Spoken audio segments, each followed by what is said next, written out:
Cari telespettatori, rieccoci insieme come ogni venerdì puntuali con i nostri supporter, i nostri ospiti ed esperti di SPI-CGIL del Veneto, ben ritornati qui con noi, che ci aiutano e vi aiutano a comprendere bene alcune dinamiche alquanto complesse che si stanno verificando in questo momento.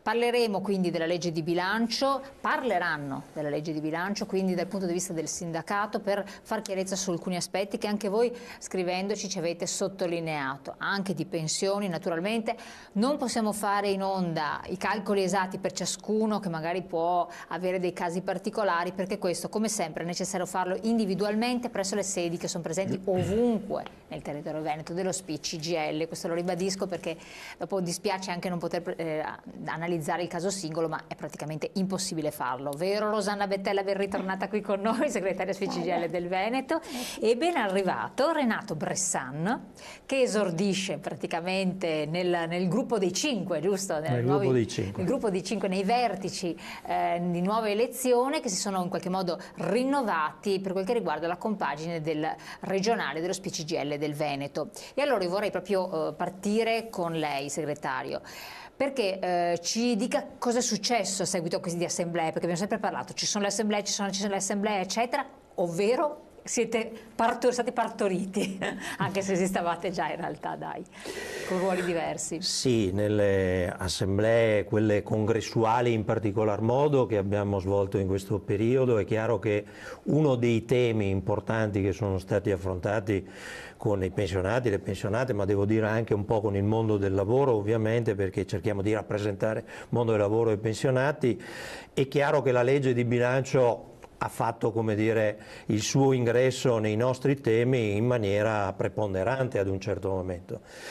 Mi ha quasi interrotto nei lavori consueti, no, di routine. Perché lo scontro in atto in questo momento è uno scontro alto, non solo, come dire, nei confronti delle organizzazioni sindacali che hanno messo a punto un documento unitario che abbiamo inviato anche al governo, con il quale chiediamo che vengano fatti una serie di provvedimenti, ma in particolare c'è uno scontro inedito con l'Unione Europea e non solo, che è quello che ci sta particolarmente a cuore e ci sta preoccupando in maniera significativa, di cui credo, insomma, sia opportuno che ne teniamo conto nelle nostre osservazioni e anche nelle indicazioni che diamo alla gente che vogliamo rappresentare, perché io dico sempre che un'organizzazione sindacale non può, come dire, assumere i panni populisti e punto, bisogna cercare di capire qual è la fattibilità reale dei provvedimenti che cerchiamo in qualche maniera di implementare per favorire quelle che sono per noi le fasce più deboli e più fragili della società. Quindi c'è questo inedito scontro, insomma, se arriviamo per davvero, per dirla in breve, a una procedura di sanzioni nei confronti dell'Italia, è la prima volta che succede in Europa. Non siamo di fronte, come dire, a un fatto e a un avvenimento di cui siamo abituati. È un fatto inedito e di cui credo che ormai tra pochi giorni, il 21 si riunisce la Commissione europea, il 21 di novembre, appunto per stabilire se c'è la procedura di infrazione oppure no, ma è chiaro, visto la lettera che è stata inviata 2 giorni fa dal governo italiano alla Commissione a firma del ministro Tria, insomma è del tutto evidente che le posizioni sono cristallizzate, sono ferme, ma magari poi spieghiamo meglio anche nei numeri e nei dettagli le ragioni vere di questo scontro. Ecco, proprio per rendere edotti i nostri telespettatori sulla situazione, adesso lei è segretario per quel che riguarda i 5 che sono in regione, insieme a, rappresentiamo anche... Assieme a Rosanna Bettella, ma lei è un po' veterana, nel senso che lei non è una new entry, insomma, la conosciamo già da qualche anno, assieme a Giuseppe Di Girolamo, che arriva dallo SPI di Verona, Fulvio Del Zio, che invece era segretario della Camera del Lavoro di Rovigo, e alla nostra segretaria generale Elena Di Gregorio. Lei viene da Belluno invece? E io invece vengo da Belluno, quindi dallo SPI di Belluno. Esatto, un po' da tutte le parti, diciamo così, del Veneto sono rappresentate. Rappresentiamo, possiamo dire, un po' il Veneto nei suoi vari aspetti, insomma, poi il Veneto è molto articolato tra la montagna, la Lagura, il Ponesine, la Marca Trevigiana, insomma, noi ogni tanto diciamo che il Veneto ha 7 repubbliche. Esatto. Prima di entrare nel merito della cosa tosta della legge di bilancio, che è comunque bella impegnativa, volevo chiedere chiederle, perché noi abbiamo tanti telespettatori che spesso ci scrivono dalle zone del Bellunese e che si sentono un po' abbandonati, insomma sono zone un po' difficili, lei le conosce benissimo. Qual è la situazione dei pensionati in quelle aree? Quali sono le priorità, le difficoltà e quindi le differenze rispetto ad altri ambiti territoriali? Ma noi periodicamente forniamo dei report intanto su quelle che sono le rendite pensionistiche, che è il punto centrale per capire qual è la capacità di reddito dei pensionati che hanno a Belluno. Assieme a Rovigo purtroppo ci contendiamo il fanalino di coda, insomma, ecco, quindi non ce la passiamo meglio, ma lì c'è una ragione storica.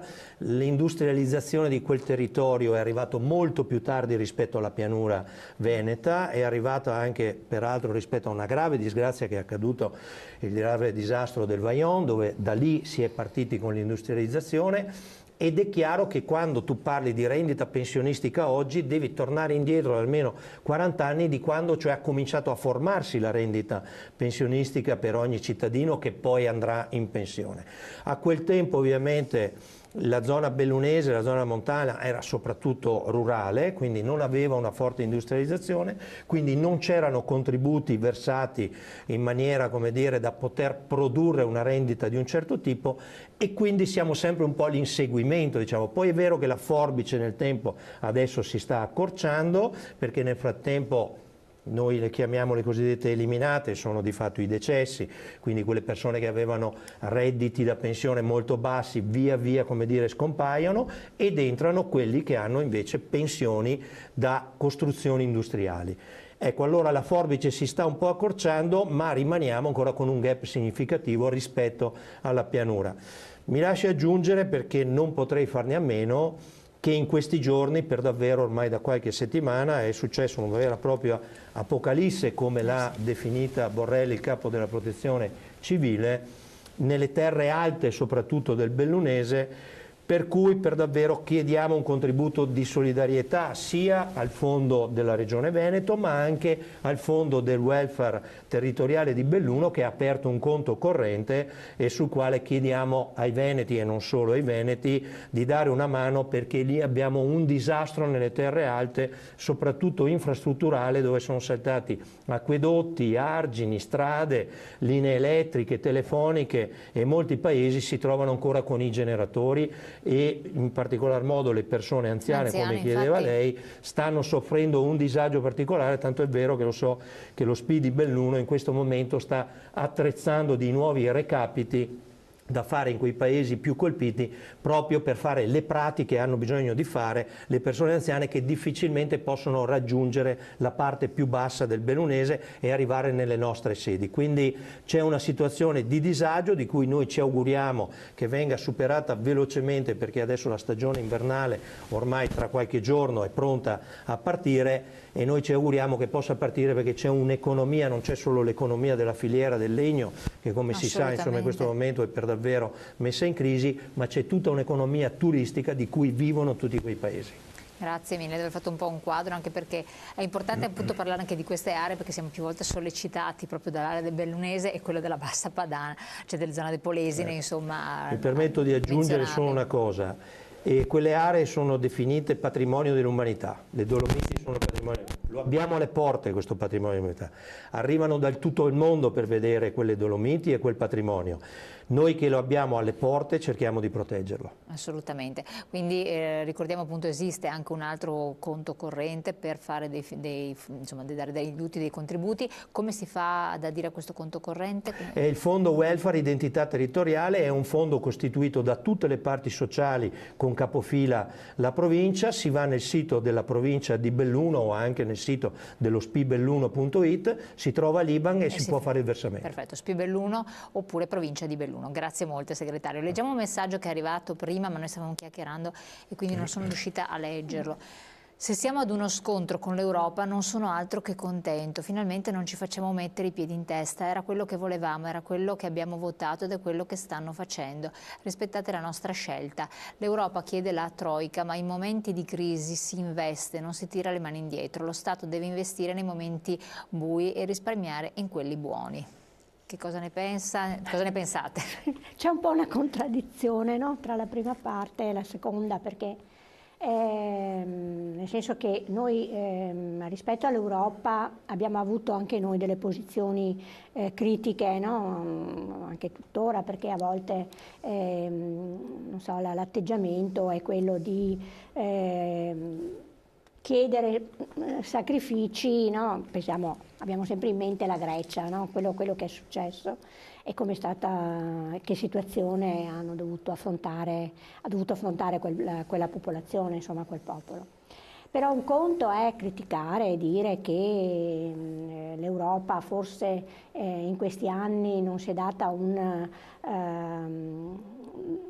costruzione completa, non ha completato il processo di unità europea, quella che avevano in mente a tutto campo, no? Sia economica che politica, e quindi insomma continuano a rimanere delle grosse contraddizioni tra appunto istituzione Europa e i singoli Stati.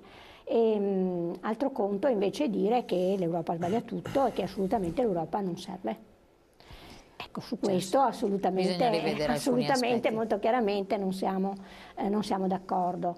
Si sentono veramente strani discorsi anche di uscire dall'euro e questa sarebbe davvero una tragedia. Sì. Lo stiamo vedendo con l'Inghilterra, no? in questi giorni e quindi veramente bisogna stare molto attenti sull'atteggiamento che si ha nei confronti dei commissari che svolgono il loro lavoro, che controllano i conti, ma rispetto... Forse una sferzata andava da qualche modo data, perché senza dubbio diciamo così, però bisogna riuscire a collimare le varie situazioni. Sì, però quando rispetto a una manovra di bilancio che si sta costruendo, non è solo l'Europa, ma anche gli organismi interni che abbiamo dentro, che abbiamo in Italia, insomma, no? Dall'ufficio parlamentare di bilancio all'Istat, alla Banca d'Italia e a quant'altro, che continuano ad essere molto preoccupati rispetto agli indirizzi che ha questa legge di bilancio, in cui non ci sono investimenti sufficienti, ma e non ci sono, come dire, sbocchi di sviluppo per questo Paese, no? E non si sa poi veramente le risorse dove si vanno a prendere, se non con quelli che saranno fra un po' i sacrifici che dovremo fare tutti quanti. Ecco. Questo è un po' esatto, l'aspetto rilevante. Infatti, dopo analizzando appunto quello che le vostre richieste, quindi io chiedo un po' da mettere in onda anche la prima slide, legge di bilancio, le novità e le richieste del sindacato, ricordando anche in passato quello che si era detto, chiedo a lei Rosano pure al sindacato, al segretario la stessa cosa, però chiedevate anche di più rispetto a quello che poi si riesce ad accordare dal punto di vista sociale, economico, anche per i pensionati, eccetera. E come collima con questo discorso qui? Perché richiedere di più, questi ci tagliano i viveri, ci hanno già fatto chiaramente. Di più, ma da un punto di vista del welfare, senz'altro chiedevamo di più rispetto a quello che sembra che ci venga dato, ma indicavamo anche la strada per recuperare le risorse. Quindi la strada, questa non è stata seguita? Che strada c'era? Ma intanto c'era il recupero dell'evasione fiscale in primis, perché insomma è bene ricordarlo, adesso l'ultima stima che è stata fatta dalla Banca d'Italia sono 111 miliardi di evasione di economia sommersa, per così dire, insomma di quella che non emerge, di cui 35 miliardi solo di IVA. Ecco, allora se si cominciasse per davvero, anziché continuare a fare condoni fiscali, cercare di fare la lotta all'evasione fiscale, probabilmente avremo un po' di risorse in più per finanziare quei provvedimenti di cui, insomma, giustamente lei ci dice anche voi avete chiesto delle cose. Certo, ma giustamente Bettella ricorda che noi chiediamo delle cose ma con fonti di finanziamento che sono legate in particolar modo alla lotta all'evasione fiscale e al recupero di risorse che stanno per l'appunto sulla parte sommersa, per non parlare poi di tutto quello che c'è sulla criminalità organizzata che porta via un pezzo di PIL importante a questo Paese. Sono 17 punti di PIL che la criminalità organizzata porta via all'economia sana, a quella reale, a quella onesta, per così dire. Quindi sarebbe opportuno fare una battaglia seria su quei terreni lì. Mi preme però anche cercare di ricondurre le ragioni, perché come il telespettatore lì ha scritto, di cui insomma lo scontro bisogna capire quali sono le ragioni vere. Adesso a noi le prove muscolari non piacciono, bisogna tentare di ragionare sui motivi e le ragioni per cui c'è questo scontro. Perché come diceva Rosanna, noi abbiamo una serie di istituti nazionali ed internazionali che ci hanno detto che questa manovra così non va bene. Quindi non abbiamo solo l'Istat, l'Inps con Tito Boeri, l'Ufficio di Bilancio Parlamentare, la Banca d'Italia, ma abbiamo la BCE, abbiamo la Commissione Europea, abbiamo il Fondo Monetario Internazionale. A meno che non pensiamo che tutto il mondo ce l'ha solo con noi perché non abbiamo gli occhi azzurri, abbiamo gli occhi marroni, ecco, probabilmente qualche problema c'è. E il problema è quello che hanno cercato di spiegare i due commissari Moscovici e Dombrovskis, che anche qui è bene spiegare. Moscovici sarà pure socialista, ma Dombrovskis è un conservatore. Cioè non è che siamo di fronte a una parte politica, sì. No, lì c'è, come dire, una rappresentanza univoca del Parlamento europeo che ci stanno dicendo da tempo la manovra, la struttura della manovra come l'avete fatta non va bene. Perché non va bene? Non va bene per una ragione semplice, l'hanno detto con due parole: deviazione significativa dagli obiettivi. La deviazione significativa non è una cosa, come dire, così una frase fa, sta nei numeri che hanno proposto sia il governo italiano confrontati da quelli della Commissione europea. Se noi continuiamo a dire che vogliamo fare il 2,4% di deficit e la Commissione europea ci dice rispetto ai provvedimenti che voi avete rappresentato siamo a oltre il 3%, vuol dire che da qualche parte c'è qualcuno che sbaglia. Adesso, a meno che, come dire, ripeto, non pensiamo che tutti ce l'abbiano con noi, forse vale la pena sedersi al tavolo e cercare di capire come far convergere le nostre richieste rispetto alle possibilità che la Commissione ci può dare.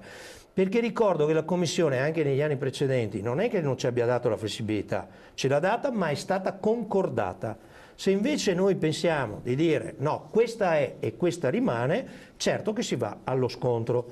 Si va allo scontro anche perché, adesso lo diceva Rosanna anche prima, non è che sia un'opinione, ripeto, di Moscovici o Dombrovskis, lo hanno detto chiaramente qualche giorno fa nella conferenza stampa. Loro parlano a nome di tutti i paesi dell'Eurozona. I più avvelenati con noi sono proprio quelli cosiddetti sovranisti che dovrebbero essere governi amici del governo italiano. Ma sia il presidente del governo, il capo del governo austriaco Kurz, sia quello olandese, ma anche gli altri, ci hanno spiegato che addirittura vogliono anticipare la procedura di infrazione. Vogliono anticiparla e le sanzioni nel momento in cui verranno applicate, e anche qui non è vero che arriveranno chissà tra quanto, perché la procedura è precisa. Il 21 si riunisce la Commissione, qualche giorno dopo, ai primi di dicembre, si riunisce il Consiglio, in quei giorni si riunisce l'Ecofin, che sono i ministri di tutti i paesi europei della finanza, e da lì si decidono le sanzioni, che partono, come dire, a gennaio, e quindi gli effetti veri li vedremo tra aprile e maggio. Le sanzioni non sono poca cosa, sono il 0,5 del PIL che intanto devi pagare come multa e quindi sono circa 9 miliardi di euro che devi pagare subito. Dopodiché c'è il blocco di quelli che sono i trasferimenti europei sulle regioni per le politiche agricole, per le politiche di coesione, eccetera, eccetera, e sono 73 miliardi di euro. Dopodiché c'è il blocco di quelli che sono, come dire, l'acquisto dei titoli di Stato da parte della BCE nei confronti dei paesi che vanno incontro all'infrazione. Cioè molto di più della stessa dimensione della manovra che stiamo presentando, molto di più. E siccome le sanzioni si basano su una base legale, le devi pagare. Cioè l'Inghilterra, che aveva spiegato ai suoi concittadini che con la Brexit, una volta usciti, avrebbero pagati pochi milioni di euro, Adesso l'accordo è di 40 miliardi, sì, perché i rapporti commerciali, quando li firmi, li devi rispettare. Se non li rispetti, ci sono le sanzioni, ti dicono bene, ti puoi togliere, ma c'è da pagare la multa. C'è da pagare la multa. Torniamo su questo tema, riflettiamo su questo, poi andiamo anche nello specifico appunto di alcune slide che sono state preparate per comprendere meglio di cosa stiamo parlando. Quello che pensiamo è che in Europa governano in primis Germania ed in secondo la Francia, ci sono comprati la Grecia e si stanno comprando l'Italia. I risparmi delle famiglie italiane fanno gola e più di una volta si è sentito dire che gli italiani devono pagarsi il debito dimenticando che alla Germania gli è stato azzerato anche da noi italiani. Vabbè, andiamo in pubblicità rapidissimi, poi torniamo in studio.